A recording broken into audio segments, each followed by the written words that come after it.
I don't get it. Howie Roseman, what were you doing?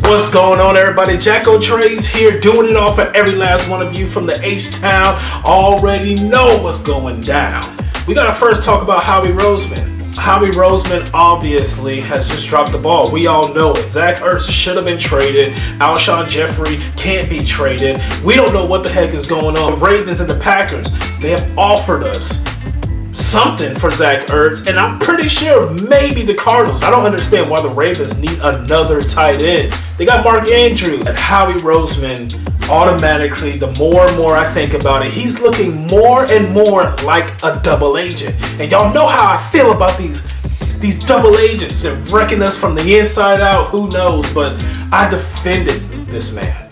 I defended Howie Roseman. I talked about how the way he was really a great GM when it comes to trades, salaries, free agent pickup signings. We all know he's horrible at evaluating talent in the college realm. But now this makes me look extremely stupid. Why? Because he dropped the ball yet again. Look at Dallas and what they're doing over there. They're trying to get rid of salary cap so that they can acquire more picks. I have a feeling that this coming up draft is going to be huge for Dallas. And we're going to be sitting there looking like, man, we probably should have did that.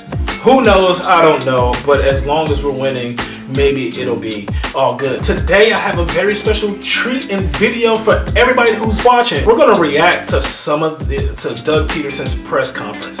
Why? Because number one, I love his responses. They pull all of these emotions out of me because I'm looking at it from a former coach's perspective. Like, what are you talking about?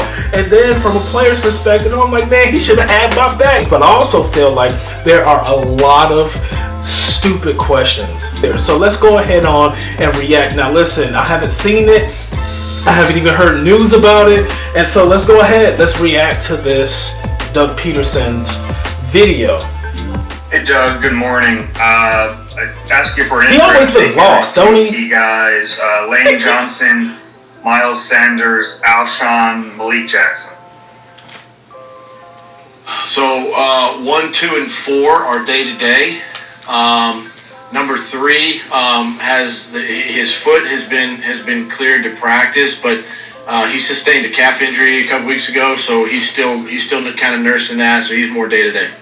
How disappointing is that with Alshon then? That Now, when we talk about day to day, what is it that Doug Pederson is actually talking about? Have y'all ever wondered that? Doug, it feels like everybody is day to day, but these day to day things just seem to be week to week, month to month. I think Alshon Jeffrey has been day to day since last year. I don't know, maybe I'm tripping. He gets over the foot and now he has another injury to deal with. Yeah, and sometimes you see it with guys that have one injury and then they come back and something happens to another part of their body. It is something that occurs, but when he's healthy, he'll be out there and ready to go. He's the perfect. Listen, Howie Roseman is the perfect deflector. The man has mastered deflecting the questions. He asked you if he was frustrated. Hey, what's your job, Brad? Clark. Sorry. Good morning, Doug. Jason Peters, do you think he has a chance to return Sunday night, and where are you lining him up?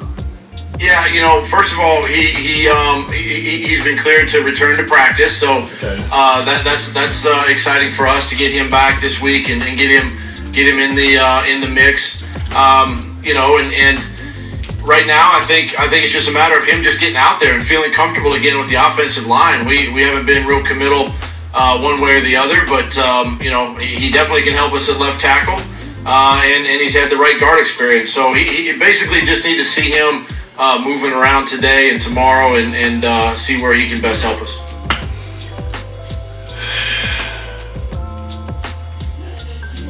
What you mean he can help us at left tackle? See, that right there, that's some double agent type of talk. Anybody with eyes have seen, even look at that Bengals game. That man is getting torched. He needs to be put on the inside. Come on, Doug. Don't do this to us. Jordan Mailata is killing it at left tackle. He needs to grow. Please let him stay there. See, this is the kind of stuff that I'm talking about. Now there's just no way. Y'all let me know. There's just no way that Doug Pederson can make a statement like this. Maybe, I think this is to throw everybody off the trail. To throw the Dallas Cowboys off the trail, because I know Dallas over there, like, they're going to put Jason Peters back at the left tackle. Whoever's playing that right in, go ahead on and eat. We'll go to Tim and then Paul Donovich. Dallas Goddard activated for that 21-day practice window. What's the latest with him? Well, he's another one. He's doing extremely well, and I'm excited to get him back. He's sort of integrated into practice, even if it's on a limited basis, where he can at least start maybe catching passes from Carson and detailing some routes, and we just got to see where he is each day and see where his comfort level is and how he responds with a little more of an intense, workout on his injury. Another day today. Paul and then Kristen. That's basically. Doug, you mentioned left tackle as a possibility with JP. Jordan had a rough day Sunday or Thursday. How much of a concern was that, and does that play into the possibility of where you put JP if he's ready to play? Yeah, well, first of all, Jordan has really he's filled in nicely. He's done a great job, and I think that's a bright spot for us, having seen him play and really play against some really good defensive ends or outside linebackers. And we all know that Jason Peters feels comfortable at left tackle, and he's a veteran player. If that's where there's a difference between feeling comfortable and then actually being good at the position. Listen, I can sit here. You know what? I feel comfortable just eating a bunch of burgers. It doesn't mean that it's good for me. Just because Jason Peters feels comfortable somewhere doesn't mean it's good for the betterment of the team. Want to play him this week, and even if he's available to play, and it's just something that I think too with Jordan. Again, the reps, the time on task is just valuable. Something he can learn from as he progresses and moves forward. So, it gives us a lot more depth now at the offensive line position. That's for sure. Kristen and then Ruben. Hey Doug, when we talked with Rodney McLeod the other day, he had mentioned a messaging you gave the team last week. When you look at these 3 weeks of divisional games that you guys having ahead of you, he said, focus on this chunk of these 3 divisional games moving forward. I'm curious if you can expand on that, especially now this week when you already have one of those divisional games under your belt. You've got a rivalry game with the Cowboys and again another divisional game. Listen, reporters just need to shut up, man. They just need to make their questions very simple. They need to, anyway. Well, look, Doug Pederson feels that way too, baby. I know what they be thinking. That man, like, are you kidding me?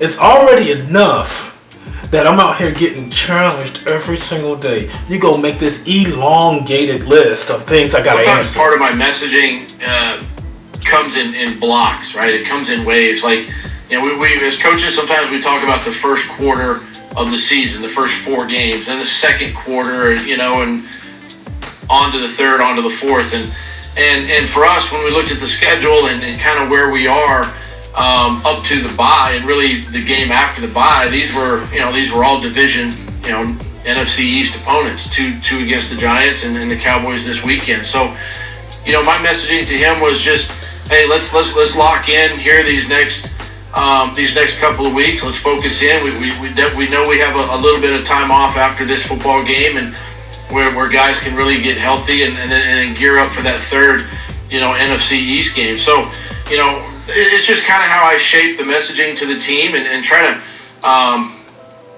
I guess from a focal standpoint, just kind of give them a visual as to kind of not only where we are, but kind of where we're headed. Listen, I want y'all to hear language. Now listen, I do a little bit of communication on a stage. And you got to hear what's happening within this language. The whole kinda speech. Kinda. I mean, I kind of give them a message. I kind of give them a visual to where we're kind of heading. Listen, let me tell y'all something. That right there will probably be a little bit of the reason why some of our players, you know, I don't know. I don't know what it is in that locker room. But kinda anything is not as much confidence as you think it is.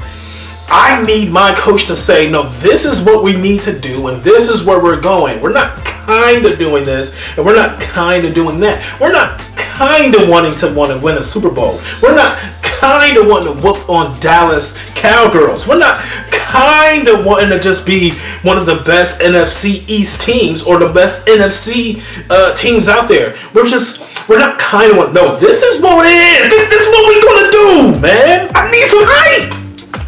And then last. Hey, Doug. You've had a lot of young guys contributing, rookies and first-year type guys, Fulgham and Hightower, some of the offensive linemen. What does it give your team when you have that kind of young, youthful energy? Guys maybe you weren't really counting on who've blossomed a little bit. What does it do for the whole team when you have that? I do believe that it really lifts everybody. You know, there's a sense of energy. I think with with a younger player, youthfulness, a guy that's out there and kind of flying around, and you see him making plays in practice, and then it carries over in games. And I think everybody, coaches and players, really kind of feed on that and feed off of that. And it's been really exciting to see our young players have such a impact on our first 7 games, and really. I think, quite frankly, they're going to have an impact the rest of the season as they get more and more play time, and then obviously sprinkling in the guys that have been hurt coming back to practice and things of that nature. So I think I know from my standpoint, I get energized, I get jazzed up when you see these guys come in and do the things that we see in practice and it carries over into games.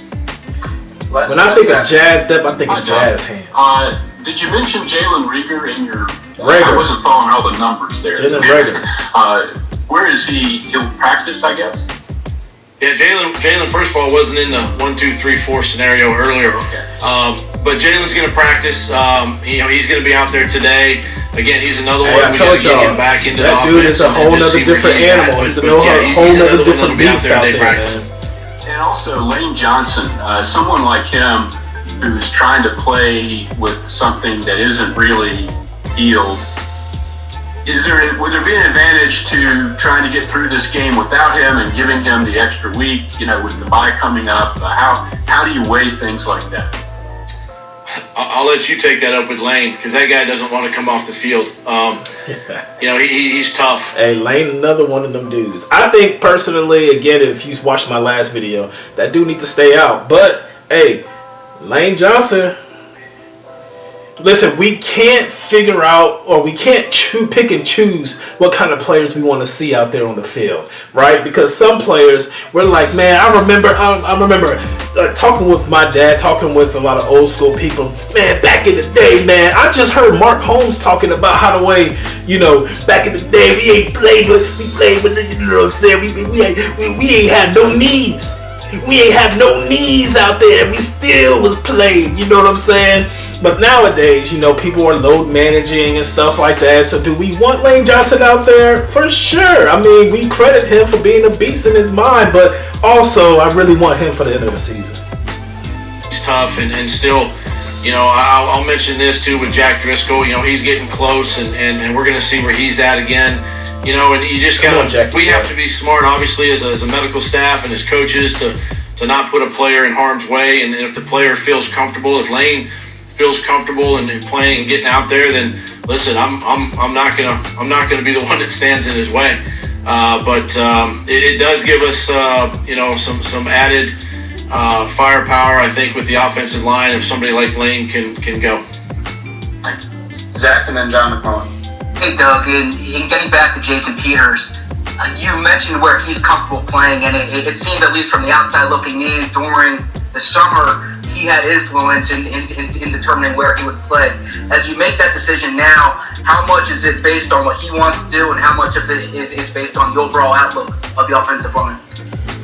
Well, I'll tell you this. One of the things that I really appreciate about JP and where he is in his career is he understands where we are as a football team and how he can best help the football team.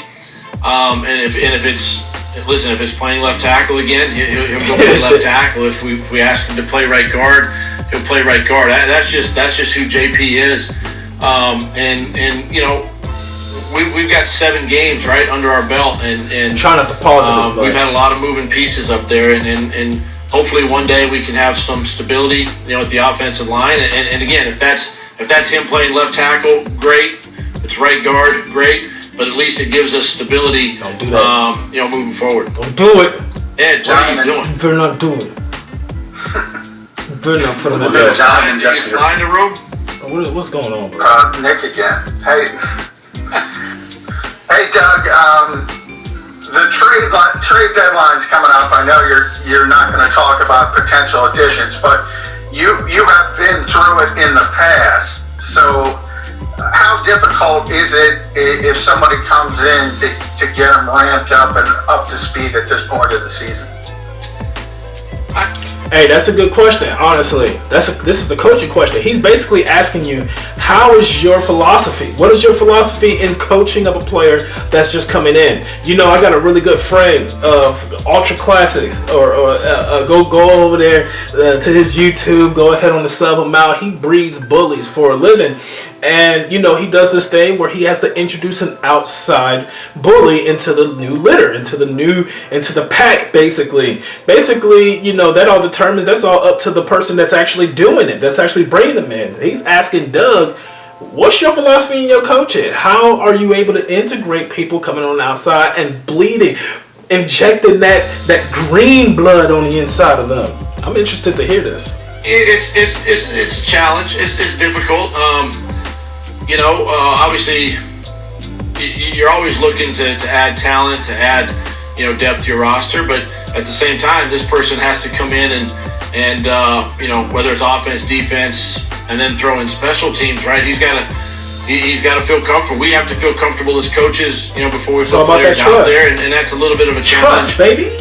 You know, halfway through your season, but it can definitely be done. And so.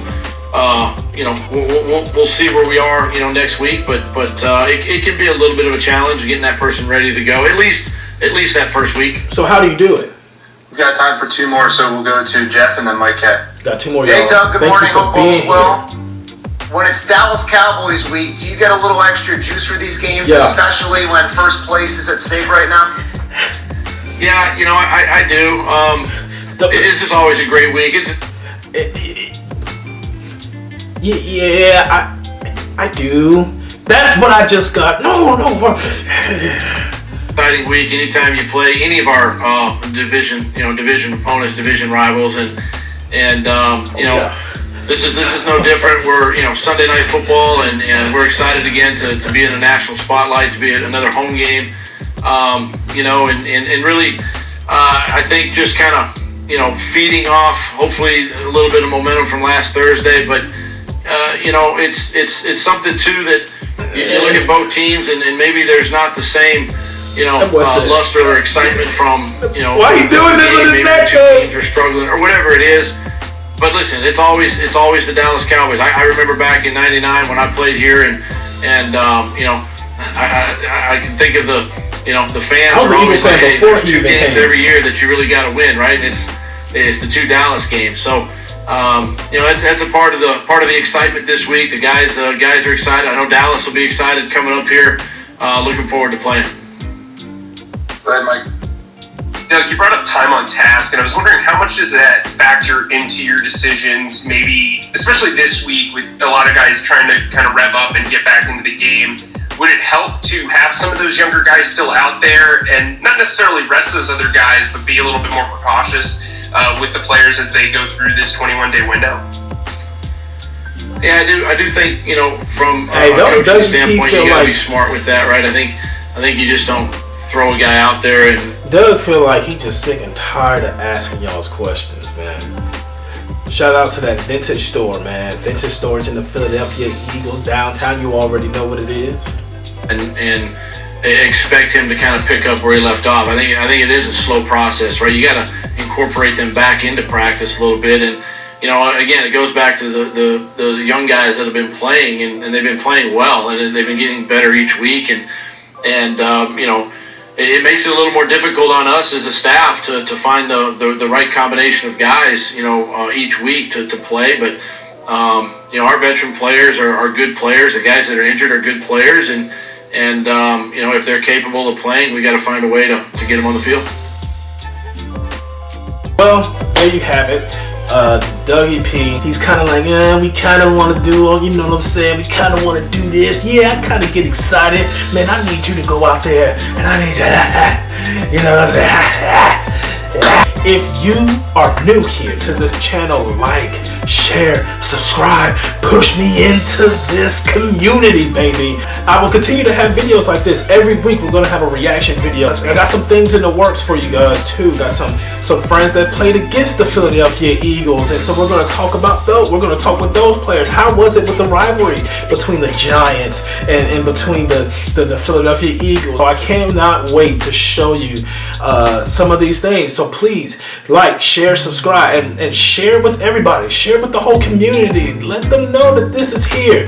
With that being said, Jacko Trades doing it all. Y'all go ahead on and do it all. Become a jack of all trades.